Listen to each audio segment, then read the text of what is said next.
नमस्कार दोस्तों जैसा कि आप सब जानते हैं, दिल्ली बॉम्ब ब्लास्ट के बाद हमारे देश की जितनी भी प्राइम इन्वेस्टिगेटिव एजेंसीज हैं वो इसके तह तक जाना चाहती हैं। बड़े स्तर पर कार्रवाई की जा रही है और समझने की कोशिश की जा रही है कि आखिरकार इसके पीछे है क्या चीज, मतलब कितना बड़ा नेटवर्क इसके पीछे इन्वॉल्व है, कौन इसका मास्टरमाइंड है और आखिरकार किस तरीके से जो देश के प्रोफेशनल्स हैं उनको भी इंडोक्ट्रिनेट करने की कोशिश की जा रही है, किस तरह से डॉक्टर्स को शामिल किया जा रहा है। या आप देख सकते हो यहाँ पर जो एक बहुत ही शॉकिंग एक वीडियो सामने आया था, आपने देखा होगा, जो सुसाइड बॉम्बर था वो सुसाइड बॉम्बिंग को जस्टिफाई कर रहा था, कह रहा था कि ये मिसअंडरस्टूड कॉन्सेप्ट है, ये तो हमें आगे बढ़ चढ़कर इसमें शामिल होना चाहिए। इस तरह की बातें, मतलब जो शायद कभी कोई सोच नहीं सकता उसको भी ये जस्टिफाई करने की कोशिश कर रहा था।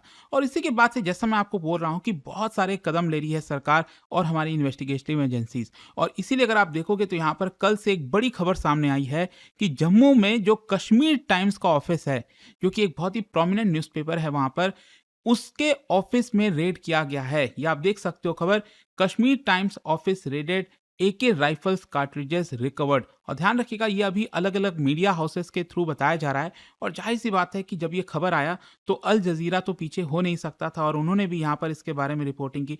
मतलब ये पूरा इंटरनेशनल न्यूज़ बनता जा रहा है। और स्पेशली क्या है कि डेमोक्रेसी के अंदर अगर आप किसी न्यूज़पेपर के ऊपर, मीडिया के ऊपर इस तरह के कदम लेते हो तो तुरंत वो हाईलाइट हो जाता है। तो इसको थोड़ा सा हम डिटेल में समझेंगे कि आखिरकार हुआ क्या है, क्या क्या चीज़ें सामने आई हैं और इसको लेकर आगे क्या हो सकता है, वो सब कुछ मैं आपको बताऊंगा। चलिए आगे बढ़ते हैं, लेकिन उससे पहले आप सबको बता दूं कि आप में से जो भी लोग यूपीएससी 2026 में प्रीलिम्स देने वाले हैं, हमारा अभी अभी जो बैच है सक्सेस इन प्रीलिम्स, जो क्रैश कोर्स होता है प्रीलिम्स का, जिसके अंदर live classes, previous year question, CSAT, current affair, ये सब कुछ आपको मिलेगा। लिंक कमेंट सेक्शन में दिया हुआ है, आपको यूज करना है ये कोड अंकित लाइव मैक्सिमम डिस्काउंट के लिए। चलिए शुरुआत करते हैं। सबसे पहले इंसिडेंट के बारे में देख लेते हैं, हुआ क्या। कल जो है जम्मू कश्मीर पुलिस के अंदर में SIA, that is state investigation agency, इनके द्वारा जम्मू में जो ऑफिस है कश्मीर टाइम्स का, वहां पर रेड किया गया। और ध्यान रखिएगा, जब मैं बात करता हूं जम्मू कश्मीर पुलिस की, आप सब जानते हैं कि जम्मू कश्मीर एक यूनियन टेरिटरी है इस समय। और यूनियन टेरिटरी के अंदर जो पुलिस है वो लेफ्टिनेंट गवर्नर के अंदर में आती है, मतलब सेंट्रल गवर्नमेंट के अंदर आप कह सकते हो।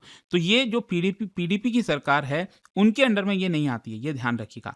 अच्छा, सर्च के दौरान यहाँ पर जो इन्वेस्टिगेटर्स हैं उनको कई एम्यूनिशन, एक्सप्लोसिव कंपोनेंट्स रिकवर हुए हैं, ऐसा बताया जा रहा है मीडिया के द्वारा। और इसकी वजह से कंट्रोवर्सी हो गई है, जिसके अंदर security, media freedom, political reactions, कई चीजों को लेकर चर्चा हो रही है। देखो, सबसे पहला क्वेश्चन तो आपके मन में यह आएगा कि ये रेड का पर्पस क्या था, क्यों ये रेड किया गया।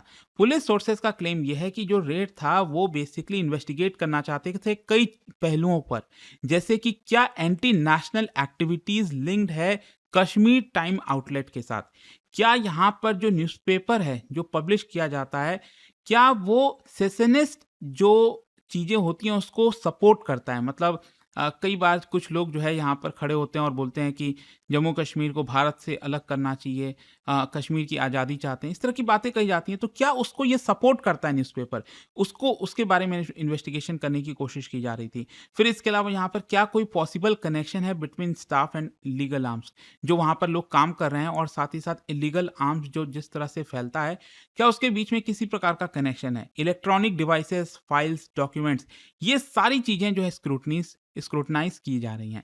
लेकिन यहाँ पर उसके पहले क्या होता है, जो खबर आती है वो ये है कि कश्मीर टाइम्स के ऑफिस में बहुत सारे ऐसी चीजें बरामद हुई हैं जो कि नॉर्मली नहीं होनी चाहिए। चाहे आप कितना भी उसको जस्टिफाई कर दो, कितना भी कुछ कह दो, लेकिन इस तरह की चीजें आपके यहाँ पर नहीं होनी चाहिए ऑटोमेटिकली। जैसे कि AK-47 राइफल का जो कार्ट्रिजेस है, जो पिस्टल राउंड्स है, 3 ग्रेनेड लीवर्स हो गए, इस तरह की चीजें मीडिया में बताया जा रहा है कि रिकवर हुई हैं। और ये जो आइटम्स हैं basically they fall under serious offences, जैसे हमारे देश के अंदर आर्म्स एक्ट है, UAPA है, अनलॉफुल एक्टिविटीज प्रिवेंशन एक्ट, तो इसके तहत ये सारी चीजें आती हैं। अच्छा, यहाँ पर जब रेड किया गया उसके बाद बताया जा रहा है कि FIR भी हुआ है। अब FIR जो रजिस्टर किया गया है वो basically Kashmir Times as an organisation और जो senior editorial staff including executive editor Anuradha Bhasin, इनके खिलाफ जो है FIR दर्ज किया गया। FIR के अंदर आरोप क्या लगाया गया, और ये इंपॉर्टेंट हो जाता है कि यहाँ पर बोला क्या गया पुलिस के द्वारा। सबसे पहला है कि spreading disaffection against the Indian state, मतलब भारत सरकार के खिलाफ, भारत के खिलाफ भड़काना, डिसअफेक्शन क्रिएट करना, उसको स्प्रेड करने की कोशिश की जा रही थी इस न्यूज़पेपर के द्वारा। यहाँ पर जो सेसेशनिस्ट नैरेटिव है उसको ग्लोरीफाई करना। अगर कोई पर्सन कहता है कि कश्मीर को अलग कर देना चाहिए, कश्मीर अलग है भारत से, तो उसको ग्लोरीफाई करके बढ़ चढ़कर दिखाना। और साथ ही साथ जो एक्टिविटीज़ हैं जैसे कि threatening the sovereignty and territorial integrity of India, इस तरह की चीज़ें अपनाने की कोशिश की जा रही थी। कुछ रिपोर्ट्स में ये भी है कि जो यूएपीए है वो हो सकता है कि इनके ऊपर लगाया जाए। अच्छा, यहाँ पर कश्मीर टाइम्स का क्या कहना है इन सारी चीज़ों को लेकर? जो न्यूज़पेपर एडिटोरियल टीम है उन्होंने इसको कंडेम किया है। यहाँ पर बेसिकली उनका कहना है कि जो इंडिपेंडेंट जर्नलिज्म है उसको साइलेंट करने की कोशिश की जा रही है, दबाने की कोशिश की जा रही है। इन्होंने सेंट्रल गवर्नमेंट को क्रिटिसाइज़ किया और कहा है कि it is not anti national. साथ ही साथ यहाँ पर जो एलिगेशंस हैं उसके ऊपर बोला गया है कि ये फैब्रिकेटेड हैं, पॉलिटिकली मोटिवेटेड हैं और जानबूझकर इंटिमिडेट करने की कोशिश की जा रही है। जो इंडिपेंडेंट मीडिया हाउसेज़ हैं उनको जानबूझकर परेशान किया जा रहा है। अच्छा, इसका थोड़ा-सा बैकग्राउंड भी देख लीजिए। जब हम कश्मीर टाइम्स की बात करते हैं, ये कोई नया न्यूज़पेपर नहीं है, बहुत कई वर्षों से 1954 में वेद भसीन के द्वारा इसको बनाया गया था, फाउंड किया गया था और उस समय तो क्या था, ये वीकली था, हफ्ते में 1 बार आता था। फिर 1964 में जाके ये डेली बन गया, डेली जो न्यूज़पेपर नॉर्मली आप देखते हो। और इसको बोला जाता है कि यहाँ पर कई जो इसके चाहने वाले हैं उनका कहना है कि इंडिपेंडेंट और क्रिटिकल रिपोर्टिंग करता है, ह्यूमन राइट्स को का कवरेज देता है, इंसर्जेंसी का कवरेज देता है, जो कि एक न्यूज़पेपर का धर्म होता है वो देना चाहिए। जो पेपर है it has historically tense relation, मतलब अगर आप देखोगे सेंट्रल गवर्नमेंट और जिस तरह से चीज़ें हैं और ये जो न्यूज़पेपर है, काफ़ी ज़्यादा मतभेद कई बार देखने को मिलता है। अब क्वेश्चन ये है कि जो इंसिडेंट हुआ, ये जो रेड हुआ और इस तरह की चीज़ें बरामद हुई, इसका ये कितना मायने रखता है? सबसे पहला है सिक्योरिटी इम्प्लीकेशन, मतलब मिलिट्री ग्रेड जो एम्युनिशन है एक मीडिया हाउस के अंदर, ये बहुत ही अनयूजुअल है, वहाँ पर होना ही नहीं चाहिए। तो इसकी वजह से सबसे पहला जो इम्पोर्टेंट क्वेश्चन उठता है कि ये इस तरह की जो एम्युनिशंस है वो वहाँ पर कौन लाया? सबसे पहला। दूसरा, ये कहाँ से लाया गया? कहाँ से सोर्स किया गया? एंड क्या इसका किसी मिलिटेंट ग्रुप्स और नेटवर्क के साथ रिलेशन है?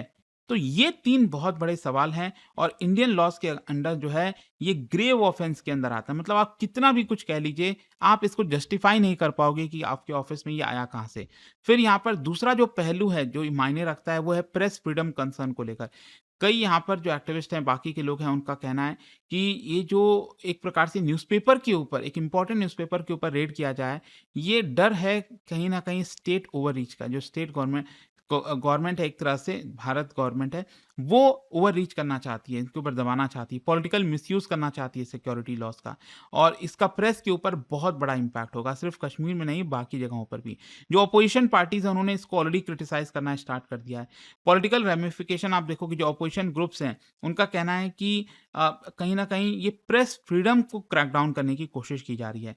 सरकार का कहना है नहीं, ये सिक्योरिटी ऑपरेशन है और ये जो केस है एक बहुत ही बड़ा फ्लैश पॉइंट बन सकता है इस पूरे रीजन के अंदर। इनफैक्ट आप देख सकते हो यहाँ पर जो महबूबा मुफ्ती की बेटी हैं इल्तिज़ा मुफ्ती, उनका भी कहना है कि ये इंटिमिडेशन है, इंटिमिडेट करने की कोशिश की जा रही है जिस तरह से रेड किया गया है।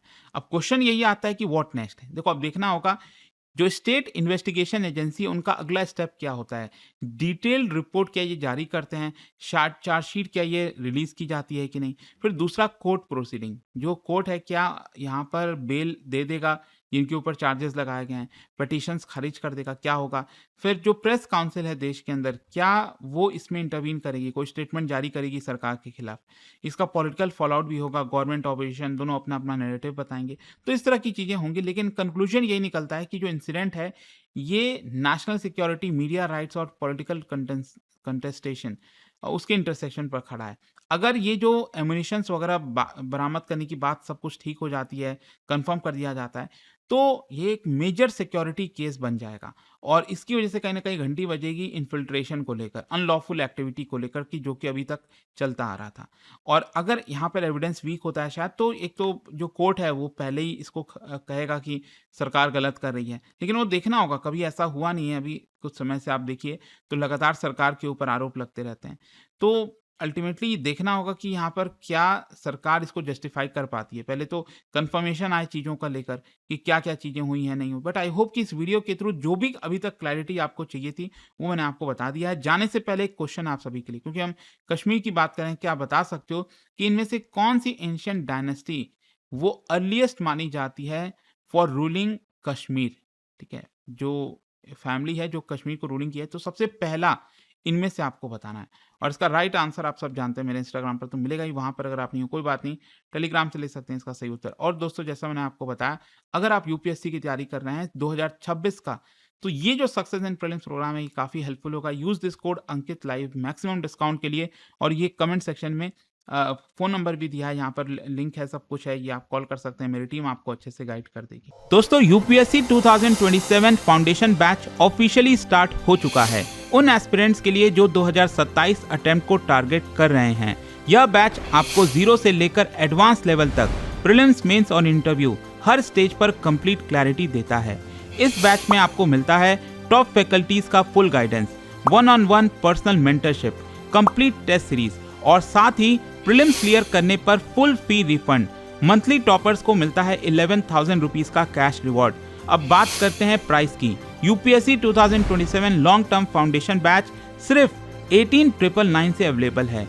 सीट्स लिमिटेड हैं, तो स्टडी IQ ऐप खोलो, सर्च करो यूपीएससी 2027 बैच और कोड यूज करो अंकित लाइव, ANKITLIVE। और अगर अभी भी आपको कोई डाउट हो तो इस नंबर पर कॉल करिए 092400239293। स्टडी IQ IAS, आपका सिलेक्शन हमारा मिशन।